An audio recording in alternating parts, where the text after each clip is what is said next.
Alhamdulillahirabbil alamin. Wassalatu wassalamu ala asyrafil anbiya'i wal mursalin wa ala alihi washabbihi ajma'in. Puji dan syukur kita serahkan kepada Allah Subhanahu wa taala. Salawat dan salam untuk junjungan kita Nabi besar Muhammad sallallahu alaihi wasallam. Kemudian kita berharap agar kita dilimpahi rahmat dan karunia, rahmat dan karunia yang tertinggi dalam sisi nilai itu adalah hidayah Allah Subhanahu wa taala. Itu sebab kita diwajibkan untuk meminta petunjuk itu di dalam surat Al-Fatihah sebanyak 7 kali dalam sehari dan semalam. Nah, petunjuk itu Bapak dan Ibu yang berbahagia bukanlah sesuatu hal yang murah, tapi tidak mahal. Bukan sesuatu yang sulit, tapi tidak mudah. Nah, mengapa disebut seperti itu? Karena terasa sulit yang mendapatkan hidayah itu karena kita tidak punya kemampuan untuk itu. Akan terasa mudahlah mendapatkan hidayah apabila kita mempunyai kemampuan untuk itu. Kemampuan yang dimaksud adalah pribadi masing-masing insan. Apabila pribadinya itu tertata dengan baik sesuai dengan tujuan Allah menciptakannya ke permukaan bumi, dicari ataupun tidak petunjuk itu akan masuk ke dalam hati nurani. Nah, tadi kami bercerita sebelum kita mulai, Ibrahim itu meninggalkan Ismail dalam pangkuannya di negeri Makkah itu selama 7 tahun. Ditinggalkan Ismail dan Siti Hajar di Makkah yang belum ada seorang pun penghuni dari Makkah terbaru. Nah, Makkah itu adalah sangat tandus, tak ada tanam-tanaman. Dengan bekal hanya air sebegini dan kemudian kurma satu muk, itulah bekal yang dibuat. Setelah sampai 7 tahun, bayilah Ibrahim ke Makkah. Didapati anak tadi itu sudah menjadi anak yang baik, sudah menjadi anak yang saleh, taat kepada apa yang diperintahkan Allah Subhanahu wa taala. Buktinya apa? Suatu Ibrahim mengatakan kepada anaknya, wahai anakku, aku bermimpi menyembelih engkau. Apa isi anaknya tangguh keparatannya? Kalau itu memang perintah Allah, laksanakan. Insya Allah Bapak akan melihat beberapa kesabaran. Pertanyaannya, mengapa masuk petunjuk begitu indahnya ke dalam diri Ismail? Padahal tanpa diajar, tanpa diberikan tuntunan oleh bapaknya sendiri. Jawabannya pasti seperti yang tadi, karena Ismail itu berada dalam kondisi siap untuk menerima petunjuknya Allah Subhanahu wa taala. Nah, yang jaga Bapak Ibu yang berbahagia, Ismail pada waktu itu belum pernah terkontaminasi oleh dunia. Baru nafsu kecintaannya kepada dunia. Karena yang beliau kenal pada waktu itu hanya ibunya saja, bapaknya pun tidak ada. Jadi nampaknya kalau kita ingin mendapatkan petunjuk, harus bersihkan hati kita, harus tinggalkan seluruh persoalan dalam hati, maka petunjuk akan masuk ke dalam hati nurani kita. Nah, kemudian orang-orang yang mendapat petunjuk itu siapa? Yaitu orang-orang yang merasakan begitu indahnya, begitu betulnya kebenaran Allah Subhanahu wa taala. Jadi kalau Bapak Ibu yang berbahagia yang merasa butuh kepada pengajian, salah satu contoh itu satu itu. Lah terang, lah nampak elok ke pengajian itu, sehingga kita merasa butuh. Itu begitu. Nah, maka oleh sebab itulah kita harus banyak bertanya. Pertanyaan yang pertama sekali, bahwa kita sebetulnya, apakah kita sudah mampu untuk mensucikan diri kita, meninggalkan segala sesuatu yang ada di dalam pikiran dan hati, itulah permasalahan kita semua. Jadi Bapak Ibu yang berbahagia, malam tadi masih selesaikan orang-orang yang tak tertarik kepada kebenaran Allah, kepada khususnya kepada Al-Quran, itu suatu pertanda bahwa di dalam hatinya itu sudah melekat kecintaan kepada dunia, kecintaan kepada dunia atau kepada Allah. Nah, pertanyaan berikutnya, mengapa? Apa sebab itu dia mengaji itu? Sebetulnya banyak tujuan pengajian. Tujuan akhirnya tentu mendekatkan diri kepada Allah Subhanahu wa Ta'ala. Nah, ini pertanyaan kita jawab, enggak apa yang mengaji itu. Enggak usah sejauh itu jawabannya. Itu sebetulnya saja. Ketahuilah, orang-orang yang tidak mendapat petunjuk tadi itu adalah dikarenakan kegelapan ilmu. Karena tidak ada ilmu, tidak ada petunjuk. Nah, dan akibat karena tidak dapat petunjuk tadi, maka kehidupannya akan menjadi sengsara. Jadi kabar baru, susunan baru, siapapun orangnya yang belum tertarik kepada Al-Quranul Karim, maka orang itu walaupun di awalnya elok, di akhirnya pasti akan celaka. Kekayuannya awalnya pasti akan jatuh menjadi miskin. Kesehatannya pasti akan jatuh menjadi sakit yang menyengsarakan. Kalau dia berkuat pastinya menjadi orang yang celaka. Itu sebabnya kita mengaji. Banyak itu kita tahu. Walaupun orang yang tak memahami kebenaran Allah Subhanahu wa Ta'ala, akhirnya di ujungnya dicelakakan oleh Allah Subhanahu wa Ta'ala. Tapi orang yang memahami kebenaran Allah, yang punya ilmu, maka di awalnya mungkin tidak baik, di akhirnya akan menjadi baik. Itulah yang diterangkan dalam surat Al-Wadduha. Wadduha wal laili idza saja. Demi waktu duha dan demi waktu malam apabila dia gelap. Nah, kemudian di dalam ayat itu diterangkan walal akhiratu khairul laka minal ula. Dan sungguh akhir itu lebih baik daripada awal. Itu idealnya kehidupan sebetulnya. Harus seperti itu. Muhammad seperti itu. Di awalnya Muhammad itu dalam keadaan kebingungan, lalu diberi petunjuk. Akhirnya diberi petunjuk. Di awalnya Muhammad itu adalah orang miskin, akhirnya jadi kaya. Nah, awalnya Muhammad SAW itu adalah terhina-hina, akhirnya terpuji-puji. Jadi nanti toko semakin penuh hendaknya semakin baik dalam pandangan Allah, bukan dalam pandangan manusia. Itu idealnya kehidupan kita di permukaan bumi. Tetapi karena kedangkalan ilmu dan pengetahuan, ketidakmampuan kita memahami sumber-sumber agama kita, akhirnya itu berbalik menjadi lain daripada Muhammad SAW. Berapa banyaknya orang yang hidupnya baik permulanya, akhirnya buruk akhirnya. Taat permulanya, akhirnya menjadi orang yang syahid di dalam Islam. Bahkan semakin hari semakin bertambah usianya, semakin jauh dari kebenaran Allah. Yang tadinya kaya, akhirnya menjadi malaikat. Itu akibat karena tidak mengaji. Jadi pengajian itu Bapak Ibu jangan dianggap untuk kebaikan akhirat besok saja, tapi itu adalah untuk kebaikan kita ini. Ya. Nah, maka oleh sebab itulah kita angkat surat Ibrahim untuk kita pelajari, kita kaji. Ayat itu sebelum kita masuk kepada ayat, kita harus dulu merangkul, ya, mencari keridhaan Allah Subhanahu wa Ta'ala atau kesenangan Allah kepada kita.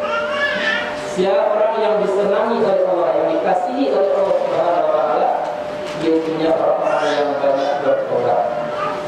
Kalau kita sudah berada dalam kondisi bertobat, insya Allah kita dikasihi.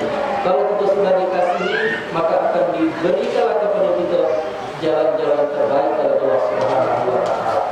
Dalam pengajian sudah sering disampaikan bahwa yang dikatakan tobat itu ada dua perangkatnya.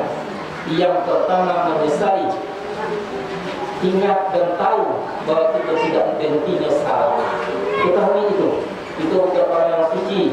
Itu bukan orang yang baik, tapi itu adalah orang yang berusaha untuk baik, berusaha untuk suci. Ingat kesalahan itu, sesali kesalahan dan kekurangan itu, dan kemudian ucapkan melalui kalimat astagfirullahaladzim. Ya, mudah bertobat itu cuma kalau kita tahu caranya. Mari sebelum kita masuk kepada ayat, kita renungkan diri kita sendiri. Sudah berapa banyak kita melakukan kesalahan, baik yang tersembunyi yang kita tidak tahu, dan baik yang terang-terangan yang kita tahu dan kita mengenal perbuatan-perbuatan tersebut. Tidak usah tanyakan kepada orang lain, tanyalah kepada diri yang sebenarnya diri. Sudah berapa keburukan tertancap di dalam jiwa kita. Sesali itu, kalau ada kata tidak diampuni itu oleh Allah Subhanahu Wa Taala, tidak ada kata kebaikan untuk kita baik di dunia atau di akhirat nanti. Dan kemudian kalau itu sudah mantap betul, kecil Nabi tidak akan dosa besar kecuali dengan tobat. Kalau dengan tobat, jadi orang yang sering pandai bertobat tak perlu segodangnya, yaitu segodang gunung sagu gugur karena bertobat. Tidak ada dosa kecil kalau dia biarkan. Jadi walaupun dosa kecil tapi dibiarkan terus menerus, tidak kecil namanya, tapi besar namanya. Nah, maka untuk itu mari kita ajak diri kita untuk mintakan ampun kepada Allah Subhanahu Wa Taala atas kesalahan-kesalahan yang ini sudah kita sadari. Astaghfirullahaladzim.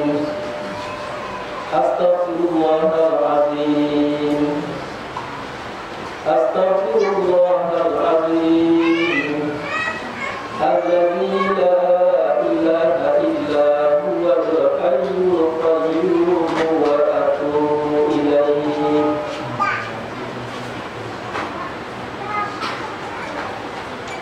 Mudah-mudahan didengar Allah Subhanahu Wa Taala. Mari kita masuk kepada ayat 2. A'udzu billahi minasyaitonir rajim. Alif Lam Ra. Kitabun anzalnahu ilaika. Bisa ditulis di ayat. Kitab ini menurunkan kami akannya ilaika kepada engkau dan Muhammad, litukhrijan nasa, supaya engkau mengeluarkan manusia minadz zulumati ilan nur, daripada kegelapan kepada terang benderang, biizni rabbihim, dengan izin Tuhan mereka, ila siratil azizil hamid, yaitu kepada jalan yang gagah lagi terpuji. Itu ayat pertama. Apa yang harus kita lihat di dalam ayat itu? Bahwa kitab ini adalah anzalna. Anzalna itu kalimatnya itu adalah fi'il madhi, telah. Lalu fi'il itu ditambah satu huruf namanya mazidah harfun, yaitunya dengan alif. Nazala asal-asal.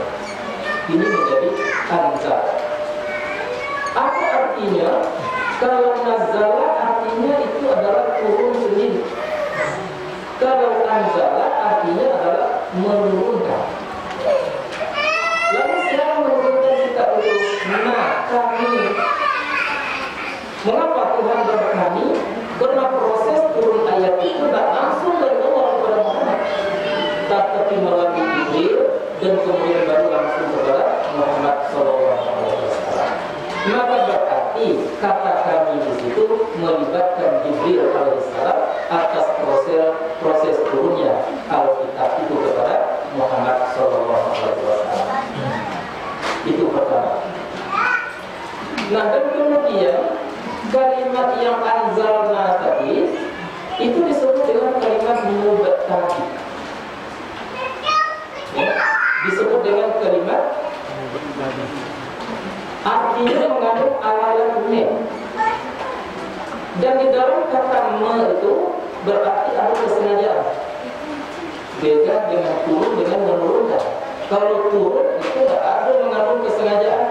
Tapi kalau menurunkan itu berarti ada kesengajaan. Nah, contoh, kalau Kalau kita yang keluar dari surah itu sendirinya, itu namanya keluar. Tapi kalau ada orang yang mengeluarkan seorang dari surah itu, namanya mengeluarkan.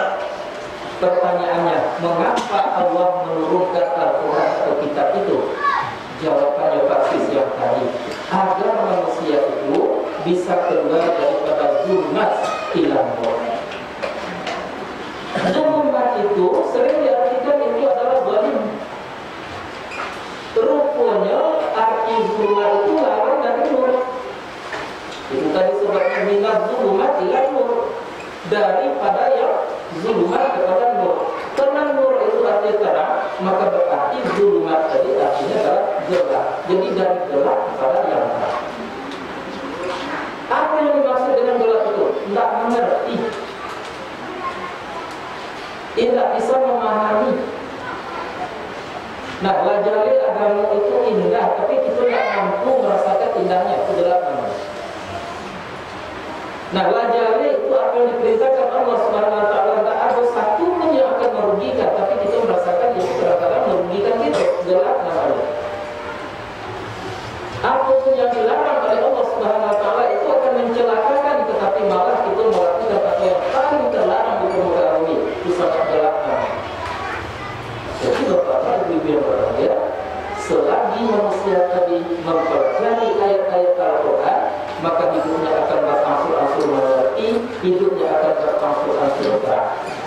Nah, objek dari pengertian itu terutama sekali mengenai Allah Subhanahu Wa Taala. Orang yang mempelajari ayat Allah akan berangsur-angsur dapat mengenal Allah itu dengan sesungguhnya. Allah itu mengenai zatnya laisa kamitslihi syai'un. Kemudian mengenai sifatnya adalah agung. Nah, kemudian mengenai namanya adalah Ihsan Husna. Kemudian mengenai fi'ilnya tidak berbanding. Betul-betul terang di dalam perasaannya bahwa Allah Subhanahu Wa Taala itu berbuat apapun adalah perbuatan Allah Subhanahu Wa Taala.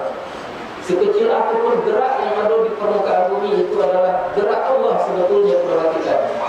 Mampunya melihat itu di dalam kehidupannya, di dalam jiwanya. Itu orang-orang yang terang kehidupannya mengenai Allah Subhanahu Wa Taala. Tapi kalau ada kata yang mengenali hanya sesuatu alam yang memberi bekas, tidak nampak keberadaan Allah di dalam pergerakan dan diamnya alam semesta, maka itu berarti orang yang sedang berada dalam kegelapan. Tidak ada satu teori pun yang menyampaikan kecuali Al-Quran. Tidak ada satu ilmu pengetahuan pun yang mampu untuk mengantarkan manusia ke situ kecuali hanya Al-Quran. Maka oleh sebab itu Tuhan adalah sumber utama daripada keselamatan manusia dari dunia sampai ke negeri akhirat. Nah, maka tugas kita kepada Al-Quran itu adalah satu, mengilmui, kemudian memahami, mengamalkan, mendakwahkan. Tuhan dulu ada kata-kata. Hampir-hampir tiap kali pengajian itu kita sampaikan. Diilmui, ya, tidak cukup ilmu saja, pahami. Nah, apa sebab? Karena pemahaman inilah yang bisa membuat manusia tadi terpecah. Ya, kalau kita lihat di zaman kita ini, Bapak Ibu yang berbahagia, Quran sama-sama Quran yang diangkat, sama-sama Al-Quran yang diangkat, tapi memahami apa yang disebut oleh Al-Quran tadi, persoalannya berbeda. Alhamdulillah kalau perbedaan itu masih dapat terjangkau oleh payung Quran.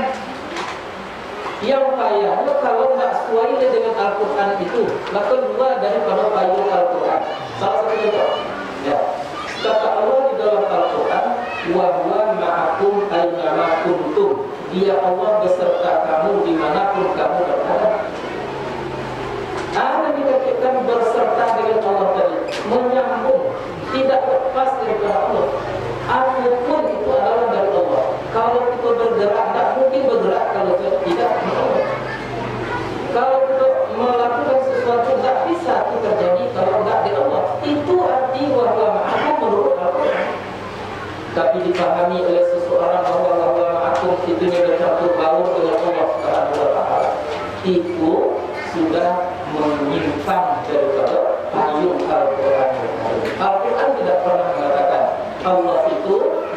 makmur dengan kamu, tidak pernah. Tapi Allah mengatakan, wa huwa ma'akum, beserta dengan kamu. Artinya tidak pernah lepas kamu daripada Allah Subhanahu wa taala. Jagat sehari 2 hari kita dilepaskan oleh Allah.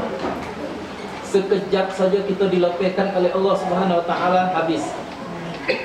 Alam itu akan hancur. Nah, itu artinya wa huwa ma'akum. Jadi maka oleh sebab itu pemahaman tentang Al-Quran itu harus berada di dalam payung daripada Al-Quran itu sendiri.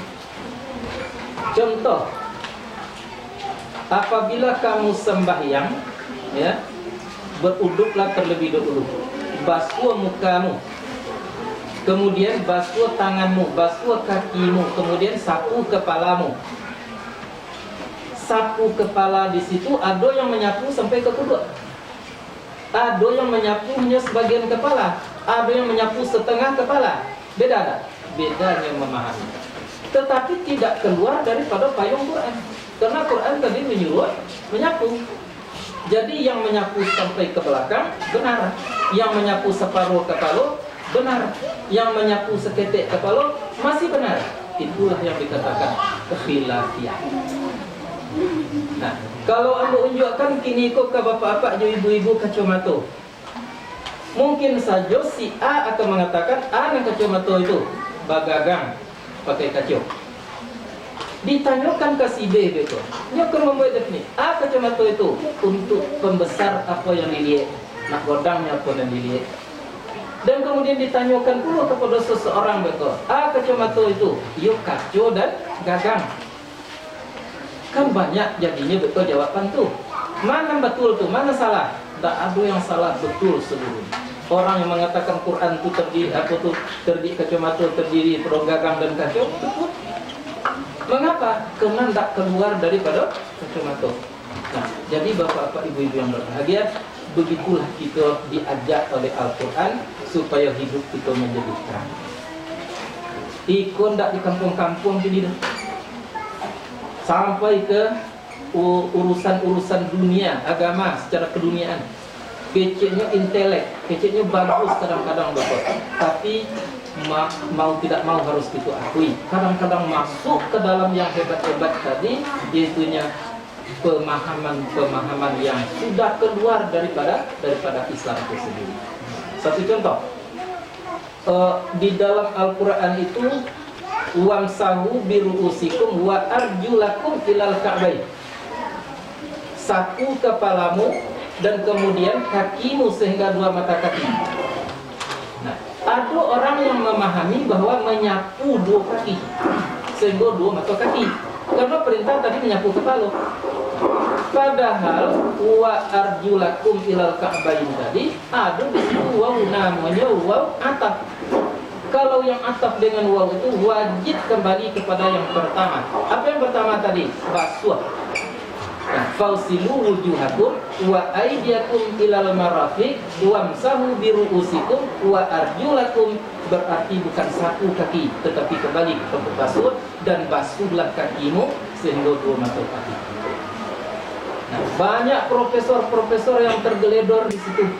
Nyonya, Tuhan menyebutkan sapu kepalamu dan sapu kakimu, sehingga kalau bau-baunya sapu saja kakinya. Dia sapu kaki sehingga 2 mata kaki. Itulah kesalahan yang terjadi di dalam Islam. Jadi bapak-bapak, ibu-ibu yang berbahagia, alangkah malangnya baik di dunia apalagi nanti di yaumul mahsyar kalau Al-Quran itu kita tinggalkan dalam kehidupan kita, tidak kita pelajari di dalam kehidupan kita. Sering-sering saya sampaikan baru-baru nanti di yaumul mahsyar itu kita akan menjawab seluruh pertanyaan nanti. Jawabannya 3 macam. Satu jawaban tolak, satu jawaban lagi ada yang menjawab belum, yang sebagian lain ada menjawab tidak. Nah, jelas terang kehidupanmu di permukaan bumi. Mengapa kamu lakukan itu? Bahwanya belajar dari kalian. Aku menjawab nanti Allah. Siapa menjawab? Para nabi dan para rasul. Allah bertakwa engkau, Allah menjawab. Dan kemudian ada yang menjawab nanti belum. La bertakwa belum. Apa sebab? Sedang mau tahu. Jawabannya dulu, kedulunya masuk ke dalam surga. Tapi ada sekelompok manusia yang paling banyak sekali jumlahnya akan menjawab nanti tidak. La bertakwa, enggak ya Allah. La benar sembahyang, enggak ya Allah. La betul sholat, enggak. Kenapa tidak? Karena tak ada upayanya itu. Atau penyakit itu hari ini. Itu kini kalau la pandai sembahyang pula godang hati itulah Rasulullah yang semua.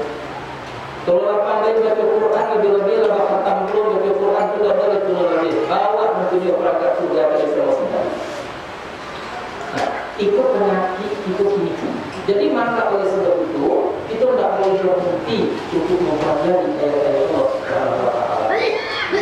Payah itu ini memang payah. Payah itu hanya dinilai ayat Allah. Contoh tadi disinggung, ya, payah berhenti sikap buah pada ngaji. Betul payah. Tapi nilainya akan berbeda itu dengan orang sikap buah mengaji dengan orang yang jauh dari Islam. Itu hadis Nabi. Jarak itu akan diukur nanti pada langkah. Walaupun dia otot yang 300 km, tapi langkah yang dihitung. Maka setiap ukuran satu langkah itu diberi pahala dengan seorang mati syahid. Orang yang mati syahid itu indah kehidupannya. Maka di dalam kehidupannya itu berbeda. Tidak mungkin membawa suaranya, ya, bahwa orang yang benar hidupnya itu sudah benar. Nilainya adalah seperti orang syahid. Kalau golak, kalau mati, golak. Kalau ternyayanya golak, segala sesuatunya itu mendatangkan keindahan kepada diri pribadi. Jadi, jalin bapak ibu yang berbahagia, Quran itu bukanlah kitab yang harus kita pusatkan. Quran itu bukanlah kitab yang harus kita manja-manjakan. Ya, Quran itu bukanlah satu kitab yang harus kita simpan oleh tidak ada kata, tapi